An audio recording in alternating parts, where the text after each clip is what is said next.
പ്രൊഫ്കോൺ ധർമ്മചിന്തയും മൂല്യബോധവുമുള്ള വിദ്യാർത്ഥി തലമുറയുടെ സൃഷ്ടിപ്പ് ലക്ഷ്യമാക്കി MSM സംഘടിപ്പിക്കുന്ന പ്രൊഫഷണൽ വിദ്യാർത്ഥി സമ്മേളനം പ്രൊഫ്കോൺ കഴിഞ്ഞ 12 വർഷമായി ദക്ഷിണേന്ത്യയിലെ പ്രൊഫഷണൽ വിദ്യാർത്ഥികൾക്കായി നടത്തുന്ന സമ്മേളനം മാർച്ച് 13, 14, 15 തീയതികളിലായി കോട്ടയം മാമൻ മാപ്പിള ഹാളിൽ പ്രൊഫ്കോൺ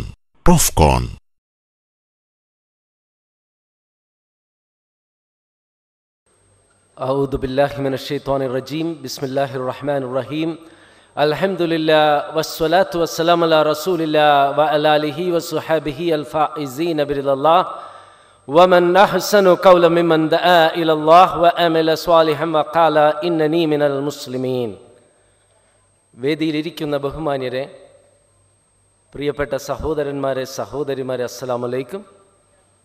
സർവേശ്വരനായ സ്രഷ്ടാവിൽ നിന്നുള്ള അള്ളാഹുവിൽ നിന്നുള്ള സമാധാനമുണ്ടാകട്ടെ. ദിനേന നാം പത്രങ്ങൾ വായിക്കുമ്പോൾ മനസ്സുകളിൽ ഒരുപാട് നൊമ്പരങ്ങളുണ്ടാക്കുന്ന, അമ്പരപ്പിക്കുന്ന, ക്രൂരമായ, ഭയാനകമായ വാർത്തകളാണ് നാം നിരന്തരം ശ്രവിച്ചുകൊണ്ടിരിക്കുന്നത്. പലപ്പോഴും ഇത്തരം വാർത്തകൾ കേൾക്കുമ്പോൾ നാം തന്നെ ചിന്തിച്ചെന്നു വരും, മനുഷ്യനിതെല്ലാം സാധിക്കുമോ? ഇത്ര ക്രൂരമായി പെരുമാറുവാൻ സാധിക്കുമോ എന്ന്. ലോകം നശിക്കുന്നത് മനുഷ്യനെ കൊണ്ട്, വനങ്ങൾ അപ്രത്യക്ഷമാകുന്നതും മനുഷ്യനെ കൊണ്ട്, ശുദ്ധജലം അശുദ്ധമാകുന്നതും അന്തരീക്ഷം മലിനമാകുന്നതും മനുഷ്യനെ കൊണ്ട്, ചക്രവാളത്തിൻ്റെ മതിൽക്കെട്ടിൽ കയ്യും കുത്തി നിന്നുകൊണ്ട് പ്രപഞ്ചത്തിൻ്റെ ഭ്രമണം നിയന്ത്രിക്കാനും ഗോളങ്ങളെടുത്ത് പന്തടിക്കാനും താരങ്ങളെ കൊണ്ട് നൃത്തം ചെയ്യിക്കാനും കോശങ്ങളെ തൻ്റെ വരുതിയിൽ നിർത്തുവാനും മരണത്തെപ്പോലും അകറ്റി നിർത്തുവാനും കഴിവുണ്ടെന്ന് അഹങ്കരിക്കുന്ന മനുഷ്യനെന്തേ പൂർണ്ണ അറിവോടുകൂടി സ്വന്തം വാസസ്ഥലം നശിപ്പിക്കുന്നത്? തൻ്റെ ഫാക്ടറികളിൽ നിന്നും ഉയരുന്ന വിഷപ്പുക ഓസോൺ പാളികളിൽ വിള്ളലുണ്ടാക്കുന്നുവെന്നറിഞ്ഞുകൊണ്ടും എന്തേ മനുഷ്യൻ നിഷ്ക്രിയനായിരിക്കുന്നത്? എന്തേ സ്വന്തം സഹോദരൻ്റെ കഴുത്തറക്കുകയും അവനെ വഞ്ചിക്കുകയും ചെയ്യുന്നത്? ആണവായുധങ്ങളുടെ കൂമ്പാരത്തിൻ്റെ മുകളിൽ ഇരുന്നു കൊണ്ട് ലോകത്തെ നശിപ്പിക്കുമെന്ന് ഭീഷണി മുഴക്കുന്നത്? എന്തേ എന്തേ എന്തേ എന്ന ചോദ്യങ്ങൾക്കൊരുത്തരമേയുള്ളൂ. ഒന്നുകിൽ അവൻ സ്രഷ്ടാവിനെ അംഗീകരിക്കുന്നില്ല, അല്ലെങ്കിൽ അംഗീകരിക്കേണ്ട രീതിയിൽ അംഗീകരിക്കുന്നില്ല, അല്ലെങ്കിൽ അനുസരിക്കേണ്ട രീതിയിൽ അനുസരിക്കുന്നില്ല. അത്തരത്തിലുള്ളൊരു മനുഷ്യൻ സ്വാർത്ഥനാകുന്നതിൽ എന്താണ് തെറ്റ്? സ്വാർത്ഥനായ മനുഷ്യൻ തൻ്റെ സഹജീവികളെയും പിറക്കാനിരിക്കുന്ന തലമുറകളെയും കുറിച്ച് ചിന്തിക്കുന്നില്ല എങ്കിൽ എന്താണ് കുറ്റം? സ്വന്തം സഹോദരൻ്റെ കഴുത്തറക്കുകയും അവനെ വഞ്ചിക്കുകയും ചെയ്യുന്നതിൽ എന്താണ് തെറ്റ്? ഈ ഒരു മനോഭാവമായിരിക്കും മനുഷ്യ സമൂഹത്തിൻ്റെയും ലോകത്തിൻ്റെയും അന്ത്യം കുറിക്കാൻ പോകുന്നത്.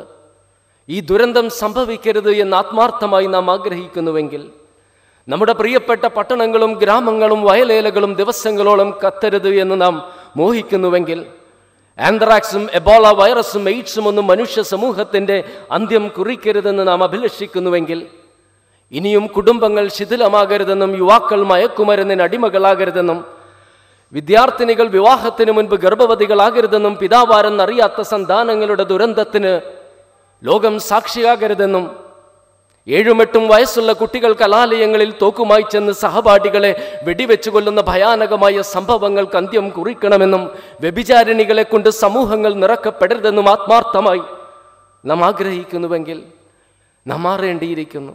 ഈ മാറ്റം താമസിപ്പിച്ചുകൂടാ. കാരണം കത്തേണ്ടതെല്ലാം കത്തിക്കഴിഞ്ഞിട്ട്, നശിക്കേണ്ടതെല്ലാം നശിച്ചു കഴിഞ്ഞിട്ട്, ഭൂമിയിൽ നിന്നുള്ള വിഷപ്പുക സൂര്യനെ മറച്ചു കഴിഞ്ഞിട്ട്, രാവും പകലും തിരിച്ചറിയാൻ കഴിയാതെയായിട്ട്, ആകാശഭൂമികൾ ആണവശക്തി കൊണ്ട് മലിനമായിട്ട്, വെള്ളം വിഷമയമുള്ള ഐസായി മാറിയിട്ട് മാറാമെന്ന് കരുതിയാൽ മാറുവാൻ മനുഷ്യനുണ്ടാവുകയില്ല, ജീവജാലങ്ങൾ ഉണ്ടാവുകയില്ല, സസ്യലതാദികൾ ഉണ്ടാവുകയില്ല. അപ്പോൾ മാറ്റം അനിവാര്യമാണ്. മാറ്റം എവിടെയാണ് സംഭവിക്കേണ്ടത്? മാറ്റം ഓരോ വ്യക്തിയുടെയും ഹൃദയത്തിൻ്റെ അകത്തളങ്ങളിലാണ്. കാരണം വ്യക്തികൾ കൂടുന്നതാണ് കുടുംബം, കുടുംബങ്ങൾ കൂടുന്നതാണ് സമൂഹം, സമൂഹങ്ങൾ കൂടുന്നതാണ് രാജ്യം, രാജ്യങ്ങൾ കൂടുന്നതാണ് ലോകമെല്ലാം. ആരംഭിക്കുന്നത് മനുഷ്യനിൽ നിന്നും, മനുഷ്യൻ്റെ ഹൃദയത്തിൽ നിന്നും. സമൂഹമാകുന്ന കെട്ടിടത്തിൻ്റെ ഇഷ്ടികകളാണ് ഞാനും നിങ്ങളും അവനും അവളും. ഇഷ്ടിക നന്നല്ല എങ്കിൽ അതുകൊണ്ട് ഭദ്രമായ ഒരു സമൂഹം പടുത്തുയർത്തുക ഒരിക്കലും നമ്മെ കൊണ്ട് സാധിക്കുകയില്ല. അപ്പോൾ മാറ്റം സംഭവിക്കേണ്ടത് മനുഷ്യ ഹൃദയങ്ങളിലാണ്. ഈ മാറ്റം സംഭവിക്കണമെങ്കിൽ തന്നെ സൃഷ്ടിച്ച സ്രഷ്ടാവിനെ മനുഷ്യൻ അറിഞ്ഞിരിക്കണം. സ്രഷ്ടാവിൻ്റെ കൽപ്പനകൾക്ക് അനുസൃതമായി നന്മകൾ പ്രവർത്തിക്കണം, തിന്മകളിൽ നിന്നും മാറി നിൽക്കണം. സ്രഷ്ടാവ് ആഗ്രഹിക്കുന്നിടത്ത് നമ്മെ കാണുകയും സ്രഷ്ടാവ് വെറുക്കുന്നിടത്ത് നമ്മെ കാണാതിരിക്കുകയും ചെയ്യണം. ഇതാണ് ഇസ്ലാം മുന്നോട്ട് വെക്കുന്ന അടിസ്ഥാനപരമായ തത്വം. എന്നാൽ അന്ധമായൊരു വിശ്വാസിയാകുവാൻ വിശുദ്ധ ഖുർആൻ കൽപ്പിക്കുന്നില്ല. യുക്തിയുടെ പടവുകൾക്കപ്പുറത്ത് നിന്ന് ചിന്തിച്ചാലേ വിശ്വാസത്തിൻ്റെ അടിത്തറ ഉൾക്കൊള്ളാൻ സാധിക്കുകയുള്ളൂ എന്ന് ഖുർആൻ ഉത്ബോധിപ്പിക്കുന്നുമില്ല.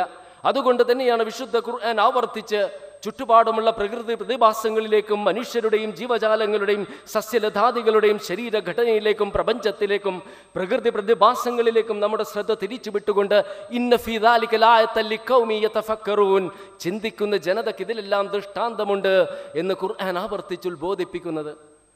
മനുഷ്യ ശരീരം, അതിൻ്റെ ഘടന, അതിൻ്റെ സംവിധാനം എന്നിവയെ സംബന്ധിച്ച് പഠിക്കണമെന്ന് ഖുർആൻ ആവർത്തിച്ചുണർത്തുന്നു. ഇതിനെ ആണ് നാം അനാറ്റമി, ശരീരവിജ്ഞാനീയം എന്ന് വിളിക്കുന്നത്. ജന്തുക്കൾ, അവയുടെ ഘടന, അവയുടെ സംവിധാനം, അവയുടെ തരംതിരിവ് എന്നിവയെ സംബന്ധിച്ച് പഠിക്കണമെന്ന് ഖുർആൻ ആവർത്തിച്ചുണർത്തുന്നു. ഇതിനെയാണ് ആധുനിക ശാസ്ത്രം, സുവോളജി, ജന്തുവിജ്ഞാനീയം എന്ന് വിളിക്കുന്നത്. സസ്യങ്ങൾ, അവയുടെ ഘടന, അവയുടെ തരംതിരിവ്, വിതരണം എന്നിവയെ സംബന്ധിച്ച് പഠിക്കണമെന്ന് ഖുർആൻ ആവർത്തിച്ചുണർത്തുന്നു. ഇതിനെയാണ് ആധുനിക ശാസ്ത്രം, ബോട്ടണി, സസ്യശാസ്ത്രം എന്ന് വിളിക്കുന്നത്. പദാർത്ഥത്തെയും ഊർജത്തെയും പരമാണുവിനെയും എല്ലാം സംബന്ധിച്ച് പഠിക്കണമെന്ന് വിശുദ്ധ ഖുർആൻ ആവർത്തിച്ച് ഉത്ബോധിപ്പിക്കുന്നു. ഇതിനെയാണ് ആധുനിക ശാസ്ത്രം, ഫിസിക്സ് എന്ന് വിളിക്കുന്നത്. ധാതു പദാർത്ഥങ്ങളെയും അവയുടെ ഘടനകളെയും സംവിധാനത്തെയും തരംതിരിവിനെയും സംബന്ധിച്ച് പഠിക്കണമെന്ന് വിശുദ്ധ ഖുർആൻ ആവർത്തിച്ചുണർത്തുന്നു. ഇതിനെയാണ് ആധുനിക ശാസ്ത്രം, ജിയോളജി എന്ന് വിളിക്കുന്നത്, ഭൂഗർഭശാസ്ത്രം. ഭൂമി, അതിലെ പർവ്വതങ്ങളെയും സമതലങ്ങളെയും പുഴകളെയും സാഗരങ്ങളെയും കുറിച്ച് പഠിക്കണമെന്ന് വിശുദ്ധ ഖുർആൻ ആവർത്തിച്ചുണർത്തുന്നു. ഇതിനെയാണ് ആധുനിക ശാസ്ത്രം, ജിയോഗ്രഫി, ഭൂമിശാസ്ത്രം എന്ന് വിളിക്കുന്നത്. നക്ഷത്രങ്ങളെയും ഗോളങ്ങളെയും അവയുടെ ചലനത്തെയും സ്ഥാനത്തെയും രാപ്പകലുകൾ മാറി മാറി വരുന്നതിനെയും സംബന്ധിച്ച് പഠിക്കണമെന്ന് ഖുർആൻ ആവർത്തിച്ചുണർത്തുന്നു. ഇതിനെയാണ് ആധുനിക ശാസ്ത്രം, അസ്ട്രോണമി എന്ന് വിളിക്കുന്നത്. കാറ്റ്, അതിൻ്റെ ഗതി, മേഘങ്ങൾ, അവയുടെ രൂപീകരണം, പരിണാമം എന്നിവയെ സംബന്ധിച്ച് പഠിക്കണമെന്ന് വിശുദ്ധ ഖുർആൻ ആവർത്തിച്ച് ഉണർത്തുന്നു. ഇതിനെയാണ് ആധുനിക ശാസ്ത്രം, മീറ്റിയോറോളജി എന്ന് വിളിക്കുന്നത്. ഇങ്ങനെ ഓരോ വിഷയങ്ങളും എടുത്തുകൊണ്ട് വ്യത്യസ്ത പ്രതിഭാസങ്ങളെ സംബന്ധിച്ച് പഠിക്കണമെന്ന് വിശുദ്ധ ഖുർആൻ ഉണർത്തുന്നത് എന്തുകൊണ്ട്? ഒന്ന്, സ്രഷ്ടാവിനെ മനസ്സിലാക്കാൻ. രണ്ട്, സ്രഷ്ടാവിൻ്റെ സന്ദേശമായ വിശുദ്ധ ഖുർആന്റെ അമാനുഷികത ബോധ്യപ്പെടാൻ. മൂന്നാമതായിട്ട്, ഇഹലോകത്തിലും നമുക്ക് ഉയർച്ച സമ്പാദിക്കാൻ. വിശ്വാസത്തിൻ്റെ അടിത്തറയാണ്, ഇസ്ലാമിക വിശ്വാസത്തിൻ്റെ അടിത്തറയാണ് തൗഹീദ്, ഏകദൈവ വിശ്വാസം. ലാ ഇലാഹ ഇല്ലല്ലാഹ്, ആരാധനക്കർഹനാരുമില്ല ഏകനായ സ്രഷ്ടാവല്ലാതെ എന്ന ഉജ്ജ്വലമായ തത്വം. ഇയ്യാക നഅ്ബുദു വ ഇയ്യാക നസ്തഈൻ, അവനോട് മാത്രം പ്രാർത്ഥിക്കുക, അവനോട് മാത്രം ദൈവിക സഹായം തേടുക. ചിന്തിച്ചു കഴിഞ്ഞാൽ ഒരു സ്രഷ്ടാവ് സൃഷ്ടിക്കാതെ യാതൊന്നും ഭൂമിയിൽ ഉണ്ടാവുകയില്ല എന്ന് നമുക്ക് ബോധ്യപ്പെടും. ഉദാഹരണത്തിന്, ഒരു ക്യാമറയുടെ വിവിധ ഭാഗങ്ങൾ യാദൃശ്ചികമായി ഉണ്ടാവുകയോ അവ കൂടിച്ചേർന്നൊരു ക്യാമറയാവുകയോ ചെയ്യുകയില്ല എന്ന് നിരീശ്വരവാദികൾ പോലും സമ്മതിക്കുമ്പോൾ, ഒരു ക്യാമറയേക്കാൾ അതിസങ്കീർണമായ നമ്മുടെ കണ്ണുകൾ ഒരു സ്രഷ്ടാവ് സൃഷ്ടിക്കാതെ യാദൃശ്ചികമായി ഉണ്ടാകുന്നത് എങ്ങനെയാണ്? തലയോടിൻ്റെയും മുഖാസ്ഥിയുടെയും സുരക്ഷിതമായ കോട്ടക്കുള്ളിൽ മുൻഭാഗം മാത്രം തുറന്ന ഓർബിറ്റ് എന്ന ഗുഹയ്ക്കുള്ളിലാണ് കണ്ണുകൾ സ്ഥിതി ചെയ്യേണ്ടതെന്നും, കണ്ണുകളിൽ വല്ലതും പതിക്കുന്നത് തടയാനായി കാവൽ ഭടന്മാരായ കൺപോളകൾ വേണമെന്നും, കണ്ണുകളിൽ പൊടി കയറാതിരിക്കാൻ അറിയാതെയും അടിയിൽ നിന്നും മുകളിൽ നിന്നും വീശിക്കൊണ്ടിരിക്കുന്ന ചാമരം പോലെയുള്ള കൺപീലികൾ വേണമെന്നും, കണ്ണുകൾ സദാ വൃത്തിയാക്കാനായിട്ട് അറിഞ്ഞും അറിയാതെയും കണ്ണുനീര് വരുവാനുള്ള സംവിധാനം വേണമെന്നും, പ്രകാശം പിടിച്ചെടുക്കാനായിട്ട് കണ്ണുകളുടെ ബാഹ്യഭാഗത്ത് കോർണിയ വേണമെന്നും, പ്രകാശത്തിൻ്റെ തീവ്രത നിയന്ത്രിച്ച് കണ്ണുകൾക്ക് സഹിക്കാൻ സാധിക്കും വിധം അവ ക്രമീകരിച്ചുള്ളിലേക്ക് കടത്തിവിടാനായിട്ട് വികസിക്കുകയും സങ്കോചിക്കുകയും ചെയ്യുന്ന നേത്രദ്വാരങ്ങളായ പ്യൂപ്പിൾസ് വേണമെന്നും, നേത്രദ്വാരത്തിലൂടെ ഉള്ളിലേക്ക് കടക്കുന്ന പ്രകാശം ഒന്ന് പതിക്കാനായിട്ട് കോൺവെക്സ് ലെൻസ് വേണമെന്നും, അടുത്തുള്ള കാഴ്ചകൾ കാണാനായിട്ട് കോൺവെക്സ് ലെൻസ് തടിക്കണമെന്നും, ദൂരെയുള്ള കാഴ്ചകൾ കാണാനായിട്ട് കോൺവെക്സ് ലെൻസ് നേർത്തതാകണമെന്നും, കോൺവെക്സ് ലെൻസിലൂടെ ഉള്ളിലേക്ക് കടക്കുന്ന പ്രകാശം ഒന്ന് പതിക്കാനായിട്ട് കണ്ണിൻ്റെ പിൻഭാഗത്ത് ചുമരായ റെറ്റിന വേണമെന്നും, റെറ്റിനയിൽ പതിക്കുന്ന പ്രകാശത്തെ വോൾട്ട് കുറഞ്ഞ വൈദ്യുതി തരംഗങ്ങളാക്കി മസ്തിഷ്കത്തിൽ എത്തിക്കാൻ റെറ്റിനയ്ക്ക് ചുറ്റും കോൺകോശങ്ങൾ വേണമെന്നും, കണ്ട വസ്തു എന്തെന്ന് തിരിച്ചറിയാൻ നിമിഷങ്ങൾ പോലും എടുക്കാതെ അത് തിരിച്ചറിയാനായിട്ട് അതിസങ്കീർണമായ സംവിധാനമുള്ള മസ്തിഷ്കം വേണമെന്ന് തീരുമാനിക്കുകയും അങ്ങനെ സംവിധാനിക്കുകയും ചെയ്ത, അതുപോലെ ഒട്ടേറെ ശരീരവയവങ്ങളെയും ജീവജാലങ്ങളെയും ജന്തുജാലങ്ങളെയും പ്രപഞ്ചത്തെയും പ്രകൃതി പ്രതിഭാസങ്ങളെയും എല്ലാം സൃഷ്ടിച്ച സ്രഷ്ടാവിനെ മനുഷ്യൻ എങ്ങനെയാണ് നിഷേധിക്കാൻ സാധിക്കുന്നത്? ആ സ്രഷ്ടാവിനെ ആരാധിക്കുന്നതിന് പകരം സൃഷ്ടികളെയും കബറുകളെയും എങ്ങനെയാണ് മനുഷ്യന് ആരാധിക്കാൻ സാധിക്കുന്നത്? മലയാളത്തിലെ പ്രസിദ്ധ കവിയായ വയലാറിൻ്റെ മനോഹരമായ ഒരു കവിതയുണ്ട്, ഒരു ദൈവം കൂടി എന്നൊരു കവിത. രണ്ട് കാലിലും മല പോലെ മന്തുള്ള കുണ്ടുണ്ണിമേനവൻ എന്ന് പറയുന്ന വ്യക്തിയെ ദൈവമാക്കുന്ന സംഭവമാണ് കവി മനോഹരമായി വിവരിക്കുന്നത്. ദാരിദ്ര്യം കാരണം 2 പെൺകുട്ടികൾ തെണ്ടിത്തിരിഞ്ഞ് നടക്കുന്നു. ഏകമകൻ പാർട്ടി ഓഫീസിൽ അന്തിയുറങ്ങുന്നു. അങ്ങനെ കടക്കേണി കാരണം വീട് ജപ്തി ചെയ്യാനായിട്ട് ലോനപ്പൻ മുതലാളി വരികയാണ്. ആ തറവാടിൽ നിന്നും ഇറങ്ങിപ്പോകുന്ന കുണ്ടുണ്ണിമേനവൻ്റെ അവസ്ഥ കവി മനോഹരമായിട്ട് വിവരിക്കുന്നുണ്ട്.